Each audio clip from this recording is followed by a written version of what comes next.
The rain had been falling for 7 days without pause, turning the red earth of northern Burma into a bottomless swamp. Every step sucked at the boots of the marching column. Every breath tasted of rot and humidity. Private Alan Mercer of the British 14th Army pulled his helmet lower against the downpour and kept walking, his rifle slung across his shoulder, the strap soaked and cutting into his neck. Around him moved a line of exhausted men, British, Indian, Gurkha, and African troops, trudging through a green hell that swallowed sound and light alike. The jungle was so thick it felt alive, vines crawling over ruined temples, leeches wriggling in the mud, the distant cough of unseen creatures echoing through the trees. This was the forgotten front, the one nobody back home spoke about, where soldiers fought not only the Japanese, but the monsoon, disease, and the jungle itself. Alan had joined the army with the naive idea that war meant heroism, medals, and adventure.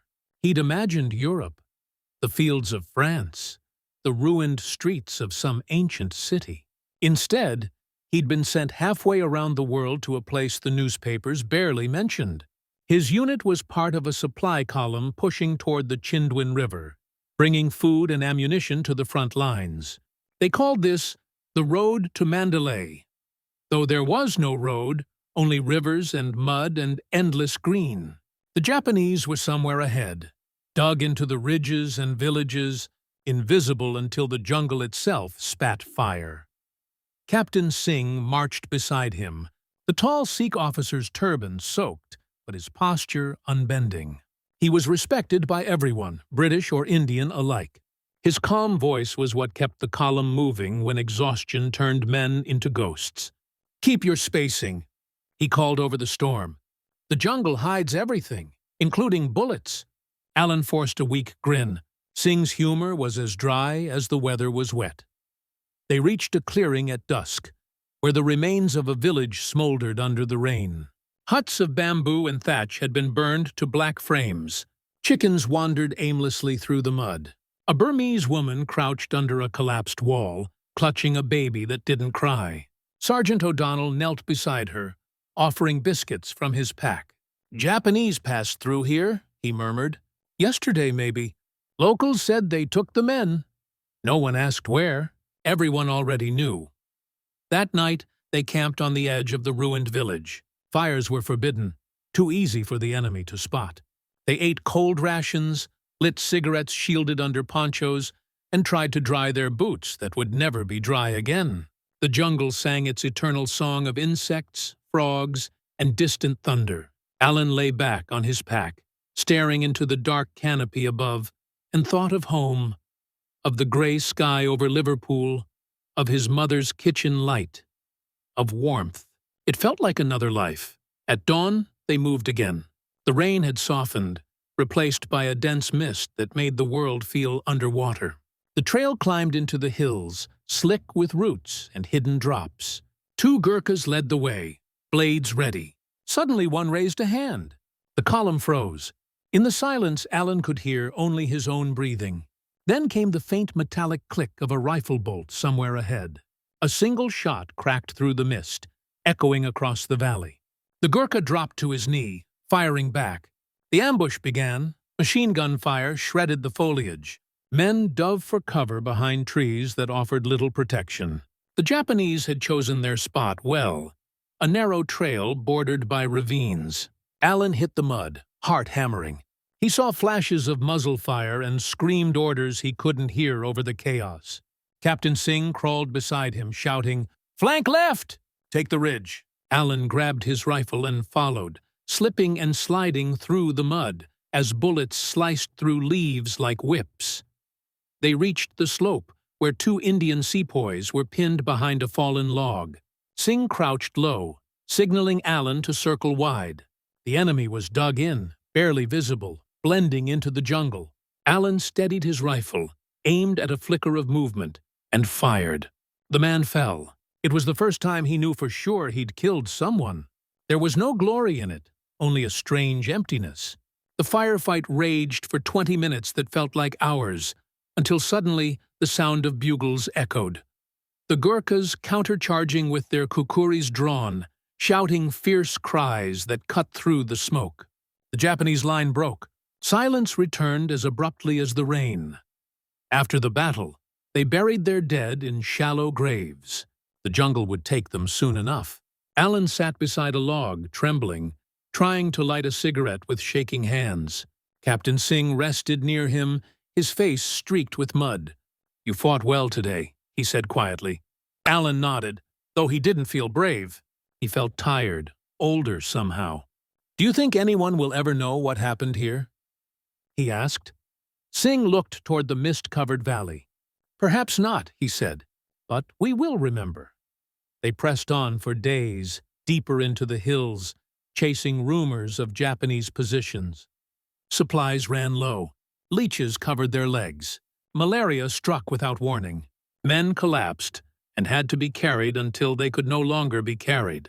Still, they marched. The war in Europe had headlines and victories. The war here had silence and mud. But for every yard of ground gained, there were stories of courage no one would ever write down. One evening, they reached a village untouched by war. The locals came out cautiously, thin, barefoot, their eyes wary. Captain Singh spoke to the elder in halting Burmese. The man nodded, then motioned them toward the schoolhouse, offering shelter. Inside, Alan found chalk drawings still on the blackboard. Children's lessons abandoned when war came. He felt a lump in his throat. The villagers shared rice and water, though they had little themselves. That night, under a thatched roof, for the first time in weeks, the men slept without rain. But peace never lasted. The next morning, scouts brought word that the Japanese were retreating toward the Irrawaddy, destroying bridges as they went. The Allied command wanted pursuit. Singh's unit was ordered to move before dawn. Alan shouldered his rifle once more, feeling the familiar weight of duty. As they left the village, the children waved. One little boy saluted. Alan smiled, then turned back toward the jungle, toward the endless green horizon that waited to test them again. Days blurred into weeks. The monsoon returned, heavier than ever. The men learned to march by feel, not sight. Their world reduced to rain, mud, and the smell of decay. Letters from home stopped coming. Supply lines were too thin. Yet they fought on. In the rare clear mornings, sunlight pierced the canopy like a promise, revealing butterflies fluttering over abandoned helmets, the jungle reclaiming everything. War here wasn't about glory. It was about endurance. When they finally reached the Irrawaddy River, they found it swollen to a mile wide, the far bank hidden by mist. Across that invisible water lay Mandalay, the city they'd been told to reach for months. The Japanese had fortified it, waiting. Boats were scarce, the current deadly. Captain Singh stood on the muddy shore, hands on hips. "So close," he murmured. Alan looked at him, rain streaming down both their faces. "Will it ever end?" he asked. Singh smiled faintly. "Everything ends, my friend, even the jungle." That night, under the thunder's roar, the men prepared to cross. The rain had eased by dawn, leaving the jungle steaming like a furnace. Mist rose from the ground in thin silver ribbons that coiled around the trees and drifted toward the river. Alan Mercer woke to the smell of wet earth and the faint crackle of distant gunfire. He rolled over, blinking the sleep from his eyes, and saw Captain Singh standing near the water's edge, his silhouette outlined by the pale glow of the morning. Around them the camp stirred, men emerging from soaked blankets, coughing, stretching, trying to coax life back into their limbs. The Irrawaddy flowed before them, wide and silent, its brown surface hiding currents strong enough to pull down whole rafts. Across the water lay Mandalay, hidden behind mist and smoke, the final barrier between them and the end of this nightmare. Orders had come during the night. They would attempt a crossing before sunset. Engineers had already begun assembling makeshift rafts from bamboo, barrels, and canvas. The Japanese artillery on the far bank had been quiet for 2 days. "Too quiet," Singh said. Everyone knew what that meant. The enemy was watching, waiting for the first boats to push off. Alan sat with Sergeant O'Donnell, sharing the last of their cigarettes. The Irishman struck a match against his helmet, shielding it with his hand. "Think they'll give us a boat with a bottom this time?" he muttered. Alan managed to grin. "As long as it floats longer than my boots." As long as it floats longer than my boots. By mid-morning, the sun burned through the mist, turning the river into a blinding mirror. Sweat replaced rain, and men stripped off their jackets, their skin glistening. The jungle buzzed with insects and nerves. A Gurkha patrol returned from scouting the far bank, 2 men carrying 1 wounded comrade on a stretcher. "They're dug in," the leader said breathlessly. "Machine gun nests behind sandbags. Maybe 40, 50 men. But the river's low enough to cross before dark." Captain Singh nodded and looked toward the water. "Then that's what we'll do." As afternoon approached, the column lined up at the riverbank. The makeshift rafts bobbed in the current, tied to trees by frayed ropes. Alan stepped onto one, feeling it sway beneath his weight. He tightened the strap on his helmet, checked his rifle, and glanced back. The shoreline was a blur of faces, British, Indian, African, all streaked with mud and fatigue. They were no longer a collection of nations or ranks. They were simply men who wanted to survive one more day. "Go!" Singh shouted, and the first line of rafts pushed into the current. The river caught them instantly, spinning and dragging them downstream. Alan and 3 others paddled furiously, their hands blistered from bamboo poles. Halfway across, the first shell landed, an enormous splash that sent a wave crashing over them. Then came the sound of machine guns, sharp and merciless. Bullets tore through the water like hail. Men shouted, cursed, prayed. One raft capsized, its occupants vanishing beneath the surface. Alan ducked low, heart hammering, as rounds snapped inches above his head. He tasted river water and fear. When they finally reached the far bank, they crawled up the mud like drowned rats, gasping for air. Japanese positions opened up again, and the jungle erupted in fire. Alan threw himself behind a log, firing blindly toward the flashes. Sergeant O'Donnell landed beside him, dragging a wounded Gurkha out of the water. "You still alive, lad?" he yelled. Alan nodded, coughing. "Barely." The Gurkha tried to smile, blood bubbling on his lips. "Good. Cross made." The fight lasted hours, the air filled with smoke and the smell of cordite. Allied mortars pounded the ridgeline, while men charged in short bursts between explosions. Captain Singh led from the front, his voice rising above the chaos, rallying his mixed company with fearless calm. "Forward! Keep moving!"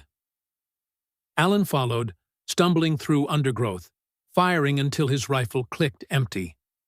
By dusk, the Japanese line began to crumble. Many chose death over retreat, fighting to the last bullet. When silence finally fell, it was heavy and unreal. Bodies lay twisted among the bamboo. The river glowed orange under the setting sun. That night, Alan sat on the ridge they had taken. Mandalay burned faintly in the distance, a red halo against the horizon. Around him, men tended wounds, collected ammunition, and stared wordlessly into the fireless dark. Singh joined him, lowering himself onto a rock with a tired sigh. "You did well again," he said softly. Alan shook his head. "It's never enough. There's always another river, another hill." Singh looked toward the stars, just visible through the smoke. "Yes, but each one brings us closer to home." Days later, they entered Mandalay. The ancient city was a ghost. Temples shattered, streets choked with rubble, the moat around the royal palace filled with blackened water. The Japanese had withdrawn south, leaving behind mines, snipers, and traps. The battle for the city unfolded block by block. Allen's section advanced through narrow lanes where every doorway could hide a gun. Civilians, thin, frightened, emerged from cellars waving white cloths. One old monk guided them through the ruins of his monastery, past Buddha statues riddled with bullet holes. He said nothing, just bowed deeply as they passed. In the city's heart, the British flag rose again over the shattered palace. For a moment, there was silence. Then the men cheered, not for victory, but for survival. Allen stood beside Captain Singh, watching the flag ripple in the smoky wind. He thought of all the faces left behind in the jungle, of the graves that would never be found. He felt pride, yes, but also something else.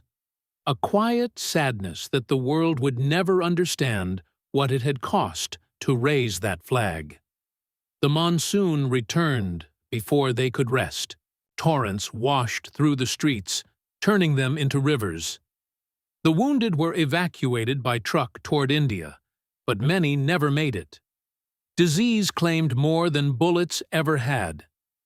Allen helped carry supplies to the field hospital, where tents overflowed with men fevered and delirious. There he met a nurse from Calcutta named Asha Das, who worked tirelessly day and night, her hands raw from cleaning wounds. She spoke softly to the soldiers, calling each by name when she could. When Allen thanked her, she smiled faintly. "You fight with guns," she said. "I fight with water and cloth. We both try to stop death." Weeks turned into months. The Japanese retreat continued south toward Rangoon, and new orders came to prepare for the final push.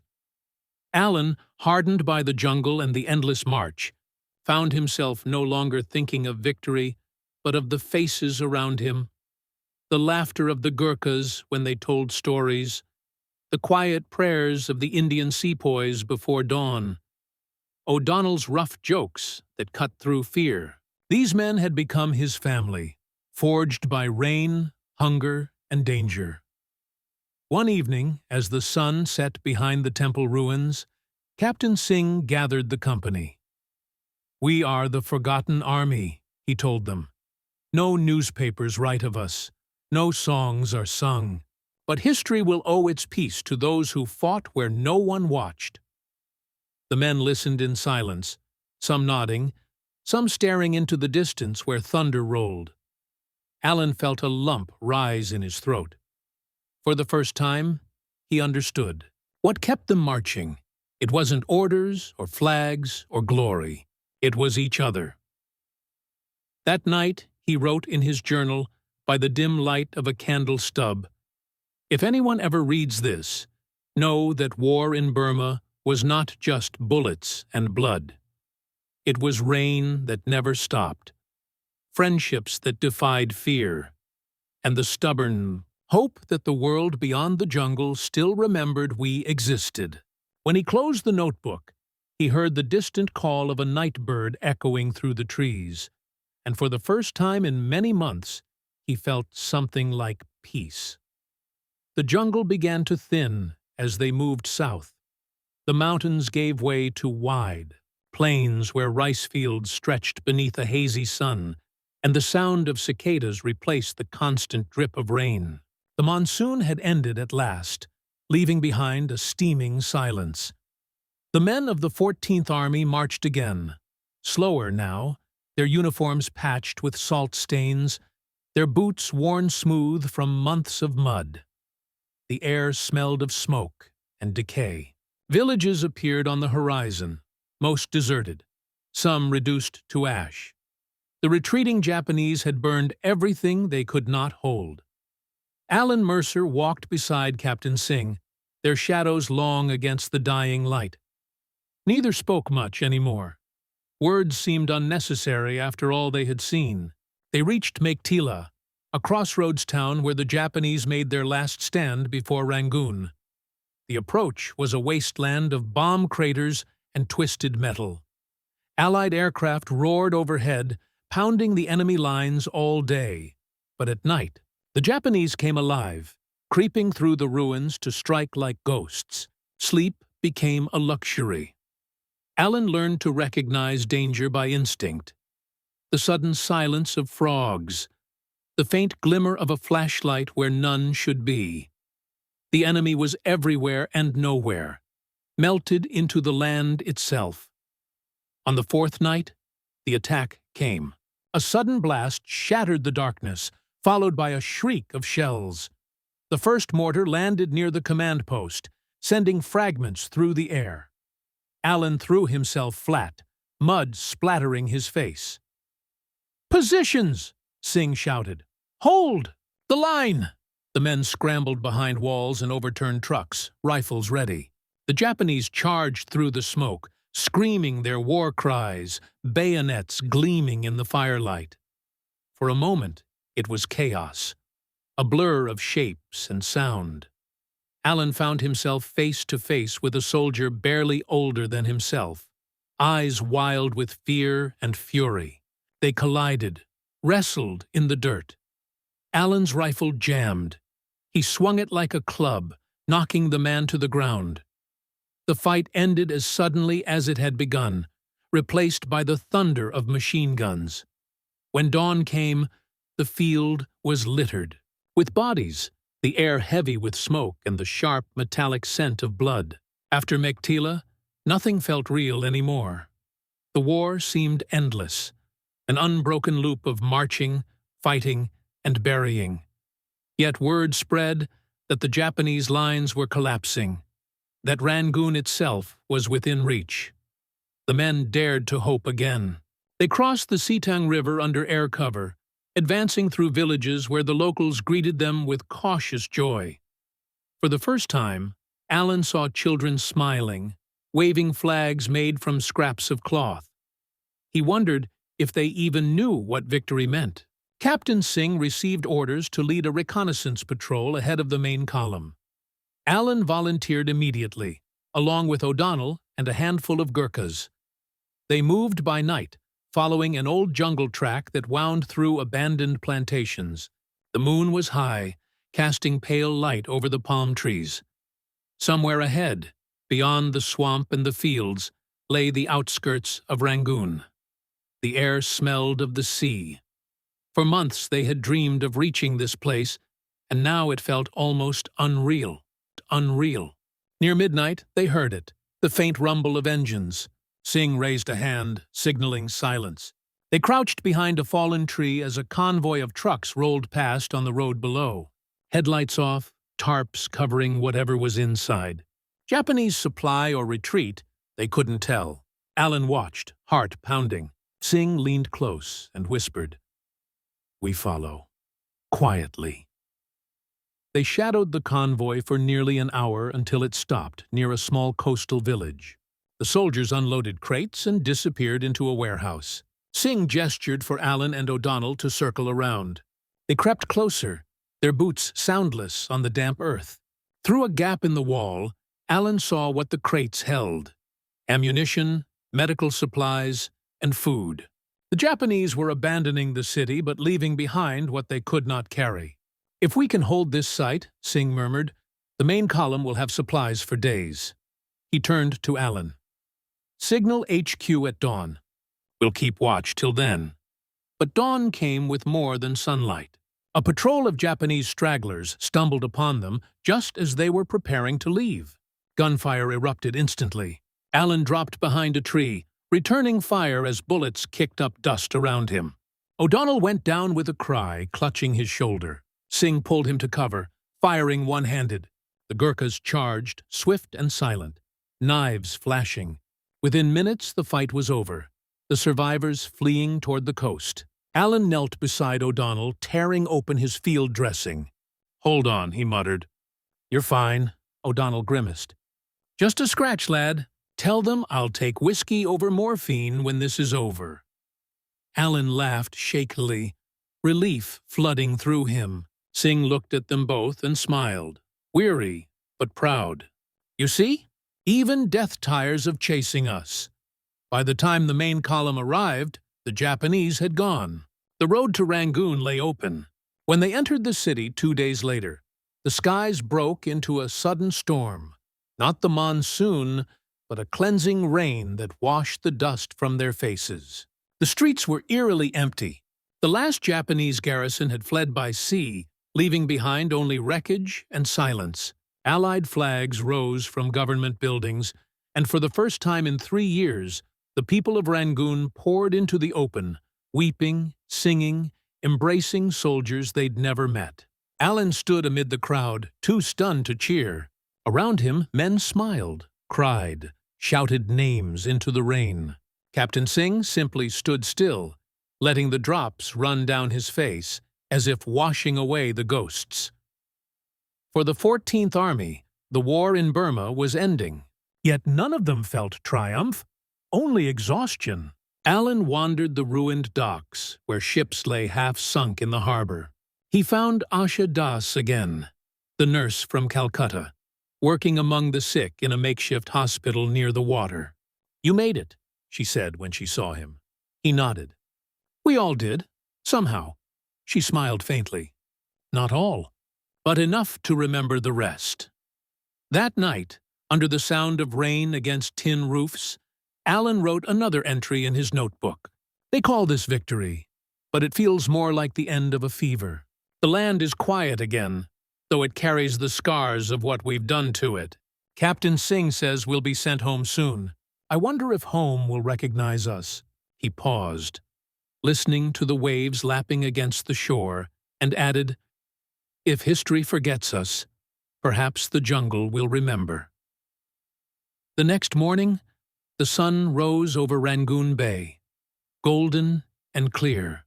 The war was not yet over in the world beyond Burma, but for the men who had fought its lost battles, peace had already begun. Singh stood at the edge of the pier, his turban catching the breeze, watching the light glimmer on the water.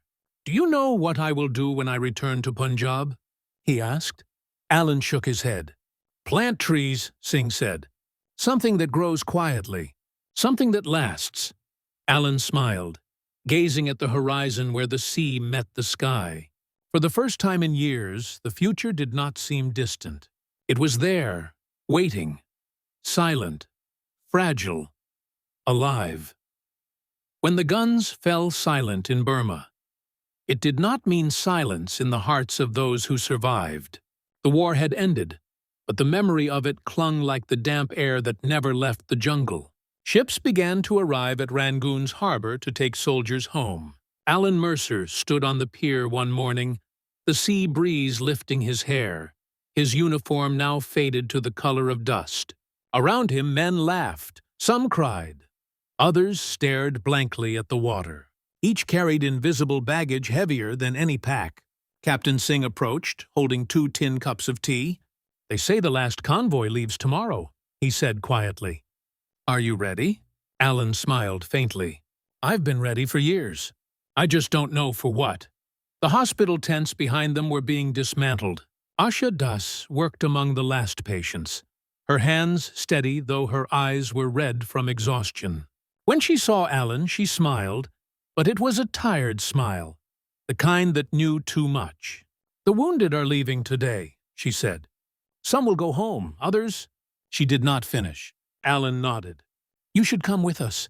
India needs healers more than ever." She looked toward the docks where ships rocked gently in the tide. "I will, but not yet. There are still graves to mark." He wanted to answer, but words failed. Instead, he reached out, touching her hand briefly, then turned toward the sea. The voyage back to Calcutta took 4 days. The weather was calm, the ocean an endless sheet of dull silver. The men spoke little. They had run out of stories. Alan spent hours on deck, staring at the horizon. Sometimes he thought he could still hear the jungle, the rustle of leaves, the hum of insects, the echo of gunfire fading into distance. Singh joined him often, silent companion to his thoughts. On the second night, Singh said, "My father used to tell me that a man returns from war twice, once in body and once in spirit." Alan looked at him. "And which return is harder?" Singh smiled sadly. "The second, always the second." When they reached Calcutta, the city was a storm of noise and color. Crowds filled the docks, cheering, waving flags. The war had ended everywhere now. Germany defeated, Japan surrendering soon. Yet beneath the celebrations lay an uneasy undercurrent. The air smelled of smoke not from bombs but from unrest. The empire that had united these men under one banner was beginning to fracture. India was on the edge of something new, something uncertain. Alan found lodging near the Maidan, in a crumbling guest house filled with officers waiting for transport home. He spent his days wandering the streets, half dazed by the return to normal life. Food stalls, trams, children laughing. It all seemed both alien and familiar. Sometimes he visited the hospital where Asha worked, helping carry supplies, listening to her stories of the wounded she still treated. They spoke of the past rarely. It hung between them like mist. One evening, she said quietly, "Do you ever think the war will truly end?" He shook his head. "It ends for governments, not for people." Weeks passed. Captain Singh was reassigned to Delhi, helping organize the disbandment of Indian regiments. Before leaving, he and Alan shared one last dinner under a banyan tree outside the city. Lantern light flickered across their faces as they spoke of home, of peace, of the uncertain future. "The British will leave soon," Singh said, "and India will have to learn to stand alone. Perhaps that is our next war, one without guns." Alan raised his glass. "Then may it be a war we win without killing anyone." They laughed softly, the sound fragile as the glass between their fingers. When Singh departed, Alan felt an ache he hadn't expected. For months they had fought side by side, strangers bound by survival. Now, like all soldiers, they were scattered to the winds. Alan received orders to return to England in late August. He went to tell Asha the news, finding her outside the hospital at sunset. "So it's time," she said, and there was a catch in her voice. "Yes," he replied. "I'll be back someday." She looked at him steadily. "Someday is a long time, Captain Mercer." He smiled. "It always is." Then she pressed a small wooden cross into his palm. "From the graves near Rangoon," she whispered. "For memory." He nodded, unable to speak, and walked away before she could see the tears in his eyes. The ship to England was slower, older, and half empty. The sea was calm, but the air carried a chill hint of autumn. Alan kept a diary through the journey. Short notes, sketches of faces, bits of poetry he barely remembered writing. He tried to put the war into words, but every sentence felt too small. He wrote about Singh planting trees in Punjab, about Asha's eyes when she said goodbye, about the endless green of the Burmese hills. "If history forgets us," he wrote one night, "perhaps the land will remember, and that will be enough." He arrived in Liverpool under a grey sky. The city was scarred but alive again, shops reopening, children playing in bombed-out lots. His mother barely recognized him at first. He was thinner, quieter, older than his years. Life resumed slowly. He took a job teaching history at a small college, though he rarely mentioned his own part in it. Sometimes, when he spoke of Burma, the students looked puzzled. They had never heard of it. It was not in their textbooks. The Lost Front had lived up to its name. The Lost Front had lived up to its name. Years passed. One spring morning, Alan received a letter with an unfamiliar seal. It was from India, written in careful script. "Captain Mercer," it began, "I am writing to tell you that Captain Arjun Singh passed away peacefully last month. Before he died, he asked that a small tree be planted in your name beside his. He said it would remind him that peace, like friendship, must be tended, or it will fade." The letter was signed by Asha Das, now a doctor at a rural hospital near Delhi. At the bottom she had added, "If you ever return, the trees will be waiting." Alan folded the letter carefully and placed it in his notebook, between the pages of his wartime sketches. That evening he walked to the edge of the village, where fields stretched to the horizon. The sun was setting, turning the clouds crimson and gold. He thought of the jungle again, the monsoon rain, the cries of men and birds, the endless green where so many had vanished. And for the first time in years, he felt something like peace. He returned to India the next year. The country was independent now, its streets alive with new flags and new hope. He found Asha beneath the shade of two young trees, their branches just touching. "You came," she said simply. He nodded. "I promised, didn't I?" They stood there in silence, listening to the wind rustle the leaves. Between them lay the memory of a war that the world had almost forgotten, but that lived on in every scar, every grave, every breath of warm monsoon air. Alan reached into his pocket and pulled out the small wooden cross she had given him years before. He set it at the base of the trees. "For the ones who never came home," he said softly.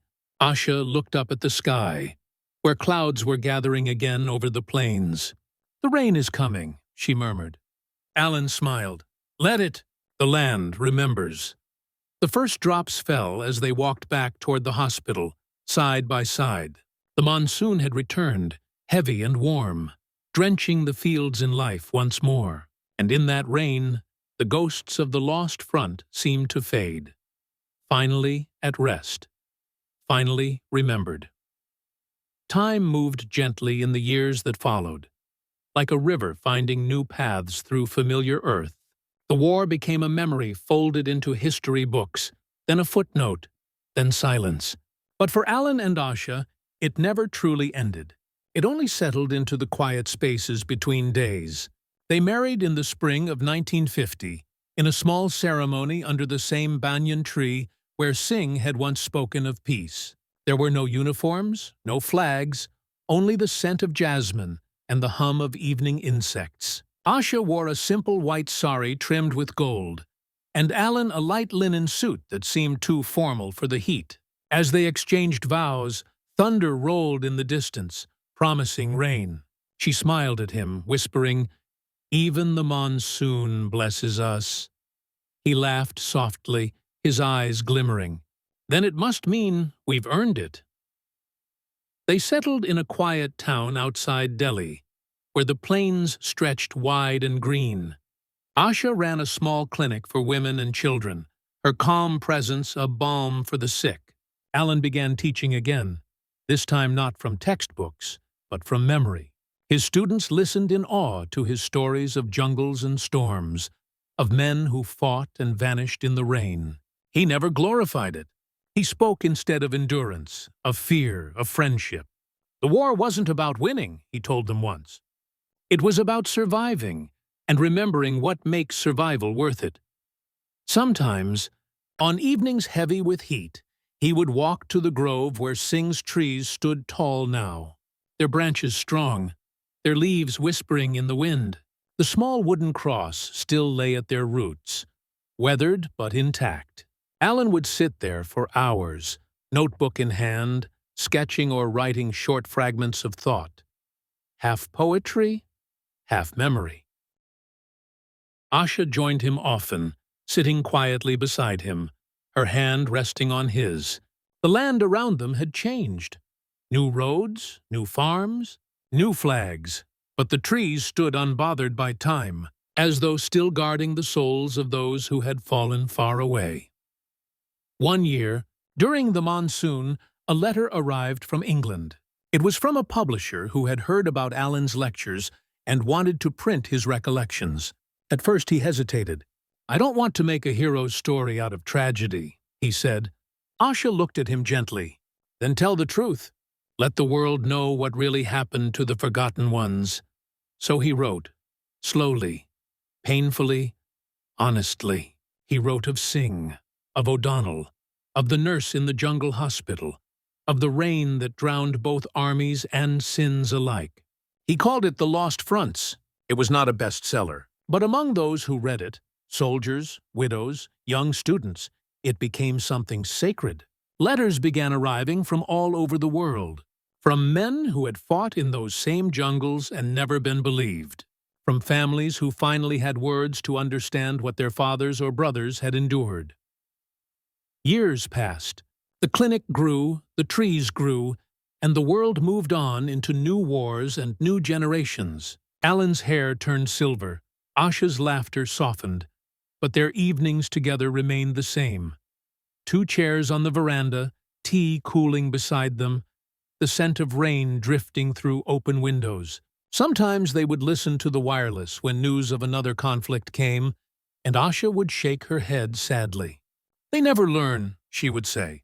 Alan would nod. "Maybe one day they will. Maybe that's why we must keep telling the old stories." When their first child was born, a boy with Asha's eyes and Alan's quiet curiosity, they named him Arjun, after Singh. As he grew, he would sit beneath the trees, listening to his father's tales of the jungle, of courage, of kindness in chaos. "Did you win, Papa?" he asked once. Alan smiled faintly. "We didn't win or lose. We just came home." By the 1970s, most who had fought in Burma were gone. Their medals gathered dust in drawers, their names fading from memory. But one day, decades later, a young journalist from Delhi came to visit Alan and Asha. She had found a copy of The Lost Fronts in a library and wanted to meet the man who wrote it. They spoke for hours beneath the trees, the journalist listening intently as Alan recalled the war's forgotten corners. When she rose to leave, she said, "People should know this part of history. It deserves a film, a monument." Alan smiled. "No, just plant more trees. That will be monument enough."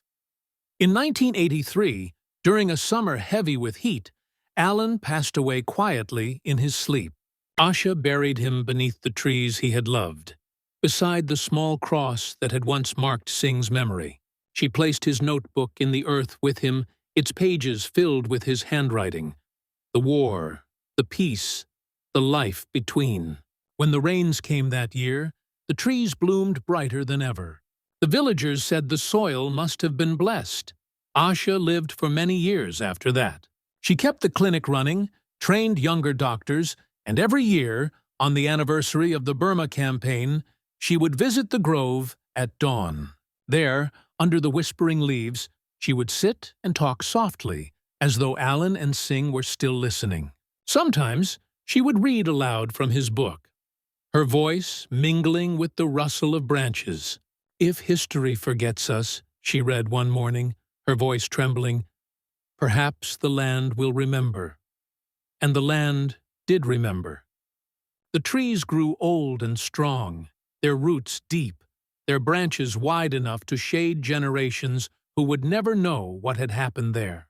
Children played beneath them, unaware that the soil beneath their feet had once carried the weight of men who fought and fell in distant rain.